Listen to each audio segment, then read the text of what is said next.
وأعد لهم جنات تجري تحتها الأنهار خالدين فيها ذلك الفوز العظیم۔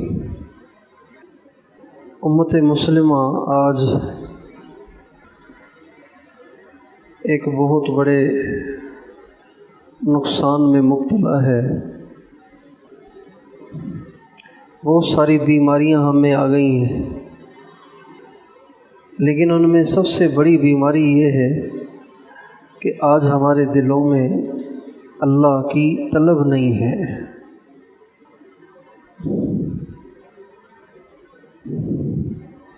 جہاں دیکھیں بس دنیا کی طلب ہے، دنیا کا شوق ہے، دنیا کے لیے بھاگ دوڑ ہے۔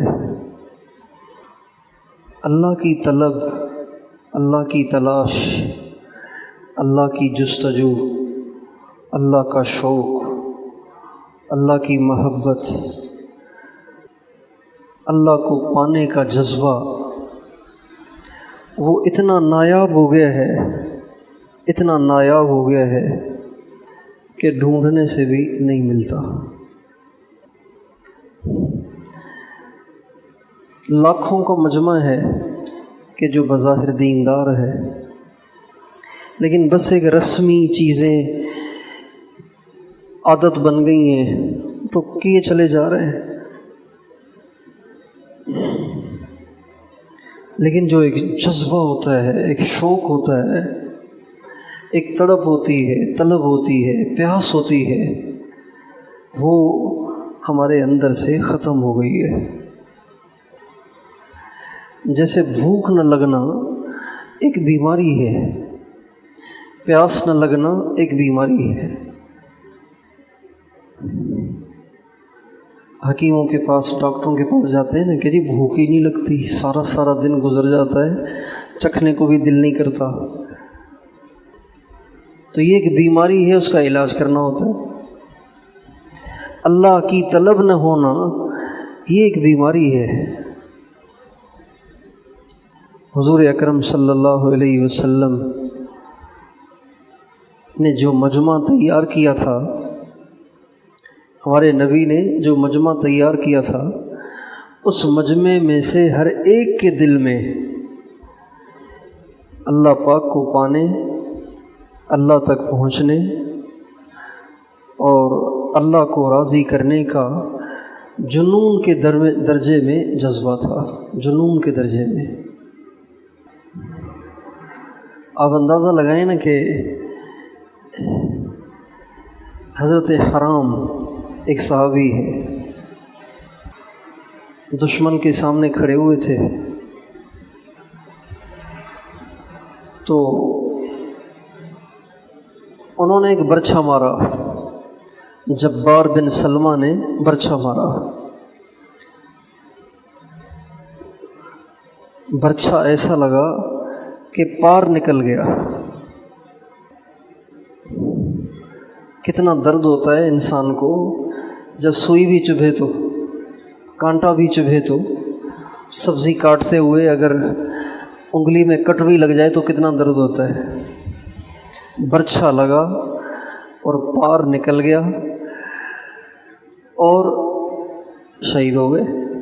لیکن شہید ہوتے ہوتے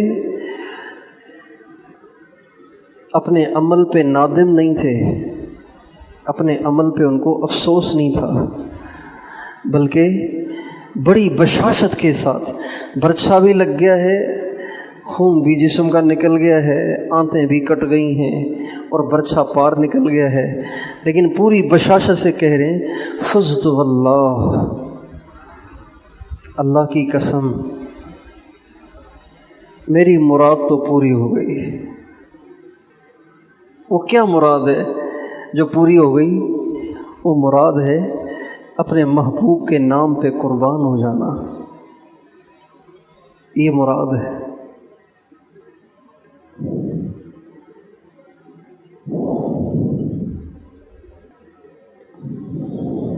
اور یہ ایک نہیں ہے، ایسے ہزاروں واقعات ہیں جو صحابہ کی سیرت میں ملتے ہیں، ہزاروں واقعات ہیں۔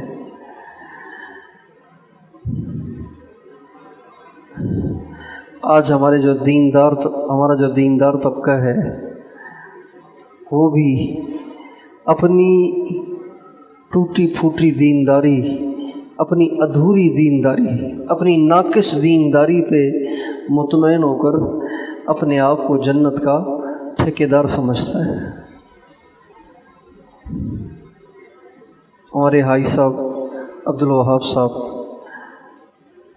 فرماتے تھے، عام طور پہ پرانوں کے مجمع میں، 4 مہینے والوں کے مجمع میں عام طور پہ فرماتے تھے، علماء کے مجمع میں بھی فرماتے تھے، اور فرماتے تھے تم جتنے ہو نا، تم سب کے سب نکمے ہو، تم سب کے دلوں میں چور ہے، تم اللہ کو نہیں چاہتے، اللہ کے غیر کو چاہتے ہو۔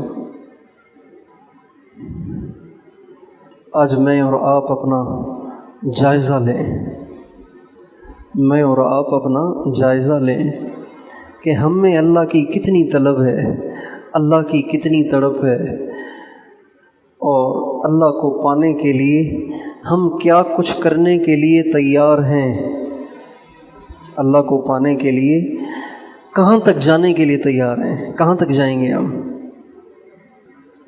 اللہ کو پانے کے لیے کس حد تک جا سکتے ہیں ہم، ہر ایک اپنا جائزہ لے۔ اگر ہم دیانتداری کے ساتھ اپنا جائزہ لیں گے تو سچی بات یہ ہے کہ اپنا آپ مسلمان بھی نظر نہیں آتا، ایسے لگتا ہے کہ ہم منافق ہیں، بہروپیے ہیں، دین کا لبادہ اوڑھ رکھا ہے، اندر میں ہم گندگیاں لیے پھر رہے ہیں، گندے جذبات، گندے خیالات، گندی سوچیں۔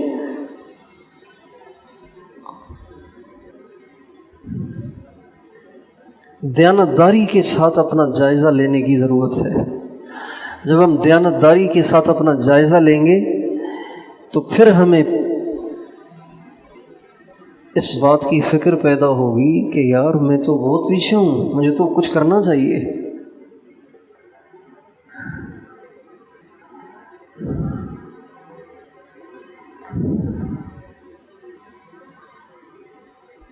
امام اعظم ابو حنیفہ رحمۃ اللہ علیہ کو کسی نے دیکھا کہ بیت اللہ شریف میں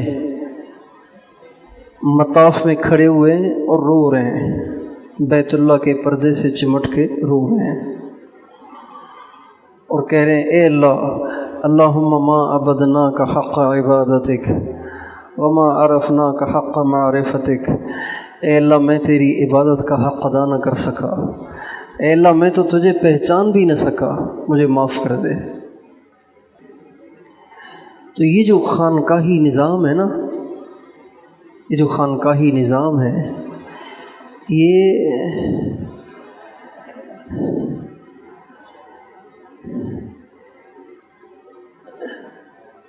یہ بندے کے اندر اللہ پاک کی طلب پیدا کرنے کے لیے ہے کہ بندے کو اس کا شوق ہو کہ یار میں اور اللہ کے قریب ہو جاؤں، اور اللہ کے قریب ہو جاؤں، اور اللہ کا تعلق حاصل کروں، اور زیادہ اللہ کے قریب ہو جاؤں، اور زیادہ اللہ کا مقرب بن جاؤں۔ اپنی فکر لگ جاتی ہے انسان کو جب آدمی خانقاہی ماحول کے اندر کچھ عرصہ گزارتا ہے، تو اپنی فکر لگ جاتی ہے کہ یار میں تو کچھ بھی نہیں کیا، اور اپنی فکر لگنا یہ ضروری ہے۔ جو دنیا دار ہوتے ہیں نا، ان کو تو کچھ فکر ہوتی ہے اپنی کہ یار گناہ گار ہیں، بس دعا کریں اللہ تعالیٰ ہدایت دے، سیدھے راستے پہ چلائے۔ لیکن جو تھوڑا بہت دین کا کام کرنے لگ جاتے ہیں، تھوڑا سا دین کی طرف متوجہ ہو جاتے ہیں، تو وہ سمجھتے ہیں کہ بس اب یہی سب کچھ ہے اور اب مجھے مزید کسی اور چیز کی ضرورت نہیں ہے، مطمئن ہو جاتے ہیں۔ اور ہمارے مشائخ فرماتے ہیں اطمینان دین کی موت ہے۔ اطمینان کیا ہے؟ دین کی موت۔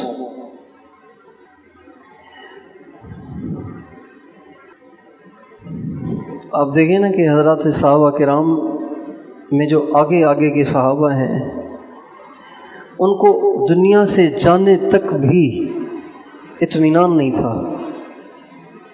حضرت عمر خلیفہ ہیں، اپنے دور خلافت میں جبکہ آدھی دنیا کے امیر ہیں، خلیفہ ہیں، اور آدھی دنیا میں اسلام کا پرچم لہرا رہا ہے حضرت عمر کی برکت سے۔ لاکھوں نماز پڑھ رہے ہیں، لاکھوں عورتیں باپرد ہو رہی ہیں، لاکھوں انسان اسلام میں داخل ہو رہے ہیں، لاکھوں دکھی لوگوں کے لیے تسلی کا سامان مہیا ہو رہا ہے۔ اتنی ساری نیکیاں ان کے ذریعے سے دنیا میں رواج پا رہی ہیں، لیکن حضرت حذیفہ کو ایک دفعہ فرمانے لگے، حذیفہ آپ حضور کے رازدار ہیں اور آپ کو اللہ کے نبی نے سارے منافقین کے نام بتائے تھے، تو چونکہ راز ہے نا، تو راز امانت ہے، اس کو فاش نہیں کرنا چاہیے۔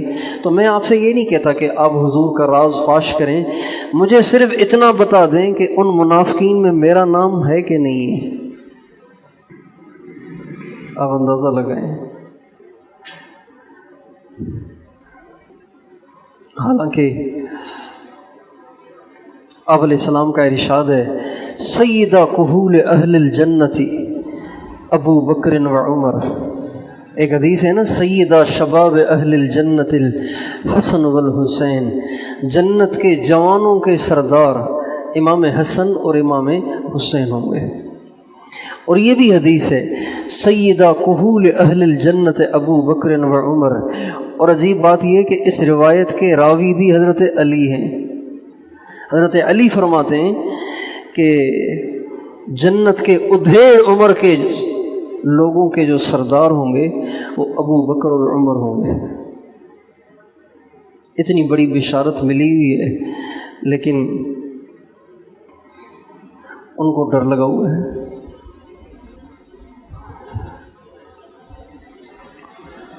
حضرت علی رضی اللہ تعالیٰ عنہ باوجود اتنا اونچا رتبہ ہونے کے، اتنا اونچا مقام حاصل ہونے کے، اور نبی کریم صلی اللہ علیہ وسلم کی اتنی محبت کے حاصل ہونے کے باوجود فرماتے تھے کہ افسوس زندگی گزر گئی، میں کچھ کر نہیں سکا، زندگی گزر گئی، کچھ کر ہی نہیں سکا۔ حضرت علی نے کچھ نہیں کیا تو پھر کس نے کچھ کیا ہے بھائی؟ تو یہ جو کیفیت ہے نا کہ انسان کے اندر اللہ کی طلب ہی نہ رہے، یہ بڑے نقصان کی بات ہے۔ ایک دور تھا کہ لوگ اہل اللہ کے پاس جاتے تھے، سال ہا سال جا کے خانقاہوں میں پڑ جاتے تھے، کھانے نہیں ملتے تھے، سونے کے لیے بستر نہیں ملتے تھے، فلٹر شدہ پانی نہیں ملتا تھا، دریاں نہیں ہوتی تھیں، قالین نہیں ہوتے تھے، پنکھے نہیں ہوتے تھے، بجلیاں نہیں ہوتی تھیں، جھاڑیاں ہوتی تھیں، جھاڑیاں۔ قطب الارشاد حضرت مولانا شاہ عبد القادر صاحب رائے پوری رحمۃ اللہ علیہ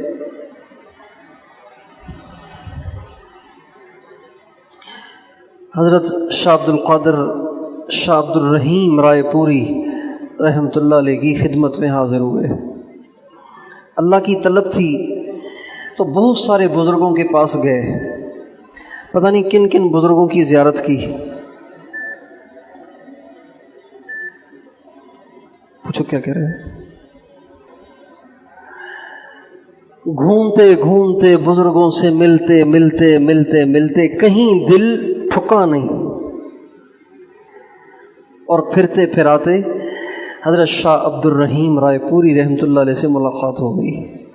ان کو جو دیکھا تو بس ان پہ فدا ہو گئے۔ ان سے کہا حضرت بیعت کر لیں، تو فرمایا بیعت تو ہونا چاہیے بزرگوں سے، میں تو بزرگ نہیں ہوں، آپ کسی بزرگ سے بیعت ہو جائیں۔ امام ربانی مولانا رشید احمد گنگوہی ہیں گنگوہ میں، ان سے بیعت ہو جاؤ، میں تو ان کا مرید ہوں، تم ان سے بیعت ہو جاؤ جا کے۔ ابھی شاہ عبد الرحیم رائے پوری رحمۃ اللہ علیہ کے شیخ حیات تھے مولانا رشید احمد گنگوہی، میں ان سے جا کے ہو جاؤ، وہ تو بزرگ ہیں، میں تو بزرگ نہیں ہوں۔ کہا جی دل تو آپ ہی کی طرف مائل ہے۔ جب زیادہ اصرار کیا تو فرمایا جلدی نہ کرو، استخارہ کر لو۔ استخارہ کیا، کئی دن استخارہ کیا، پھر حاضر ہوئے تو کہا جی بس دل تو آپ ہی کی طرف مائل ہے، تو فرمایا ٹھیک ہے، چنانچہ بیعت کر لیا۔ بیعت ہونے کے بعد مصافحہ کر کے رخصت نہیں ہو گئے، بلکہ وہیں پڑے رہے، وہیں پڑے رہے۔ 2 دن، 4 دن، 8 دن، 1 ہفتہ، 2 ہفتے، 4 دن، 6 دن، 6 مہینے، 8 مہینے، 10 مہینے جا ہی نہیں رہے، پڑے ہوئے، اور کھانے کا بھی کوئی انتظام نہیں، پینے کا بھی کوئی انتظام نہیں، سونے کا بھی کوئی انتظام نہیں۔ تو شیخ فرمانے لگے مولوی صاحب تمہارا کوئی پیچھے ہے بھی کہ نہیں؟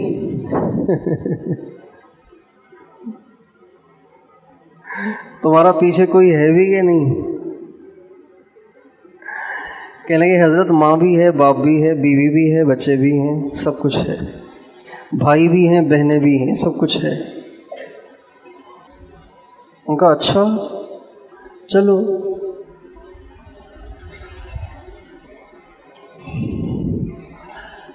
پھر فرمانے لگے بھائی مولوی صاحب دل تو چاہتا تھا کہ جتنے دن باقی ہیں کٹھے ہی رہیں، جتنے دن باقی ہیں کٹھے ہی رہیں۔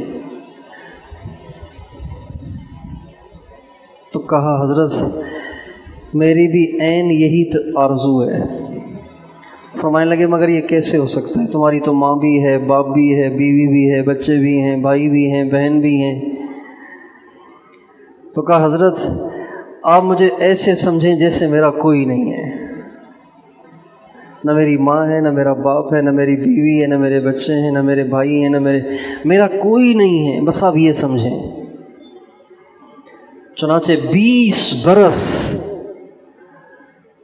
پڑے رہے، 20 برس پڑے رہے۔ اور کس طرح پڑے رہے؟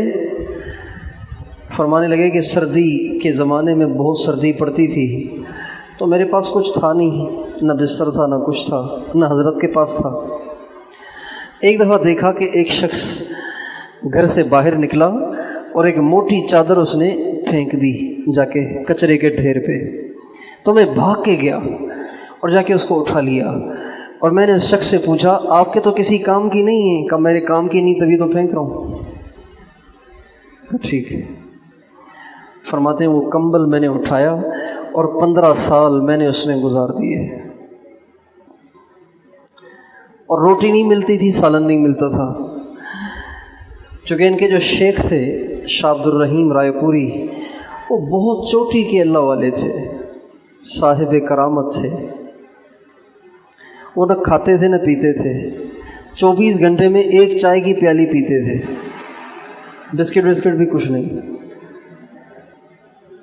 تو چائے جب بنتی تھی تو شیخ چائے پیتے تھے، اور اس میں سے جو پتی پھینکی جاتی تھی وہ پتی پھکی کی طرح سے پھانک لیتے تھے اور پانی پی لیتے تھے۔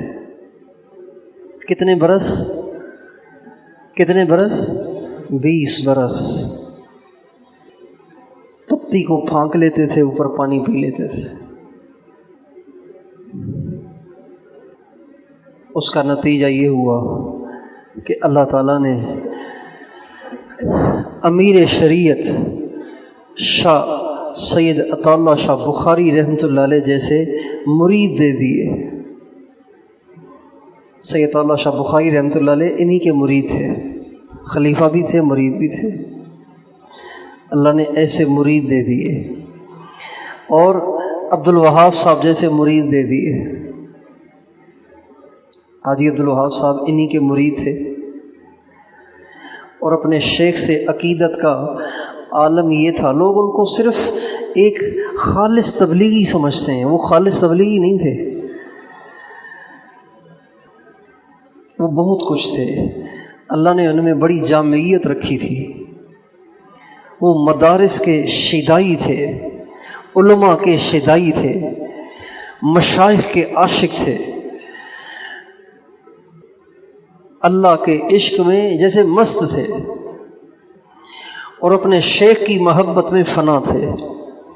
جب کبھی بھی ان کو باہر ملک کا سفر کرنا ہوتا تھا تو ایک رات جا کے اپنے شیخ کی قبر کے پاس ایک حجرہ بنا ہوا ہے، اس حجرے میں پوری رات جا کے وہاں گزارتے تھے اور ساری رات ذکر کرتے تھے۔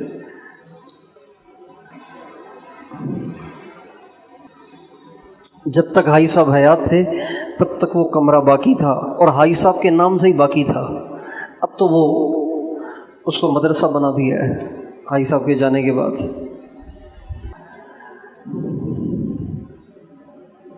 یہ شیخ کی محبت میں فنا کا عالم تھا کہ ان کے انتقال کے بعد بھی ہمیشہ سفر پہ جانے سے پہلے ضرور وہاں حاضری دیتے تھے، اور ایک رات کا قیام کرتے تھے، اور اس کے بعد آگے سفر کرتے تھے، اور ایسے جاتے تھے کسی کو پتہ ہی نہیں چلتا تھا، گئے اور آئے، راتوں رات گئے اور صبح صبح آ گئے، کسی کو پتہ بھی نہیں چلنے دیتے تھے۔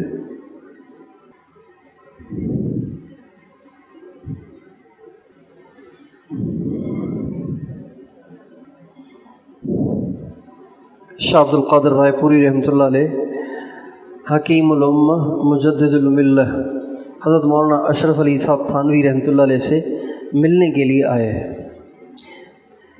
مولانا شاہ عبد القادر صاحب رائے پوری رحمۃ اللہ علیہ کا زیادہ تعلق تھا مولانا الیاس صاحب سے، تو پہلے آئے نظام الدین مولانا الیاس صاحب کے پاس۔ مولانا الیاس صاحب سے کہا کہ حضرت تھانوی سے ملنے جانا ہے، کہا چلیں کٹھے چلتے ہیں۔ وہاں سے آئے سہارنپور، حضرت شیخ نے کہا میں بھی چلتا ہوں، مولانا زکریا صاحب نے، ابھی یہ 3 ہو گئے۔ راستے میں آتا تھا میرٹھ، تو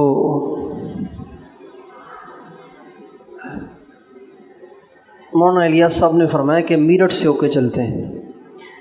مولانا عاشق الہی میرٹھی رحمۃ اللہ علیہ، یہ حضرت مولانا خلیل احمد سہارنپوری رحمۃ اللہ علیہ کے خلیفہ تھے اور بڑے عالم تھے، ان کا ترجمہ بھی ہے قرآن پاک کا، ان سے مل کے چلتے ہیں۔ حضرت شیخ نے کہا نہیں وہاں جانے کی ضرورت نہیں، ہم سیدھے چلتے ہیں۔ مولانا الیاس صاحب نے کہا نہیں وہاں جانا ہے، بہرحال وہاں چلے گئے۔ وہاں پہنچے، اب تینوں حضرات پہنچے وہاں، تو مولانا عاشق الہی میرٹھی بڑے خوش ہوئے، ان حضرات کو بٹھایا، اکرام لائے۔ پھر کہنے لگے مولانا عاشق الہی میرٹھی مولانا الیاس صاحب سے، بھائی مولوی صاحب آپ سے میں نے بات کرنی ہے، چونکہ یہ دونوں ایک ہی شیخ کے خلیفہ تھے، مولانا الیاس صاحب بھی اور مولانا عاشق الہی صاحب بھی۔ کہا مولوی صاحب آپ سے بات کرنی ہے۔ آ کے بیٹھے اور کہنے لگے کہ آپ جو اتنا کہتے ہیں نکلو نکلو نکلو نکلو نکلو، اتنا زیادہ آپ غلو کرتے ہیں تبلیغ کی اہمیت میں، تو ٹھیک نہیں ہے۔ ٹھیک ہے یہ بھی ہے، باقی بھی سارے کام ہیں، اتنا زیادہ غلو کیوں کرتے ہیں آپ، یہ تو ٹھیک نہیں ہے۔ تو اس کا مطلب ہے جتنے اکابر ہم سے پہلے چلے گئے اور انہوں نے تبلیغ کا کام نہیں کیا تو بس وہ پھر کہاں جائیں گے۔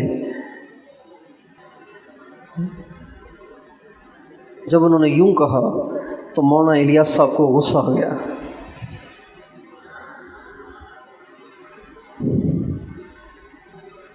مولانا الیاس صاحب نے غصے میں کہا جب تم لوگ نہیں کرتے ہو تو تم سب کی طرف سے مجھے کو کرنا پڑتا ہے۔ اب ادھر سے سوال ادھر سے جواب، گرما گرمی کا ماحول شروع ہو گیا۔ جب گرما گرمی کا ماحول شروع ہوا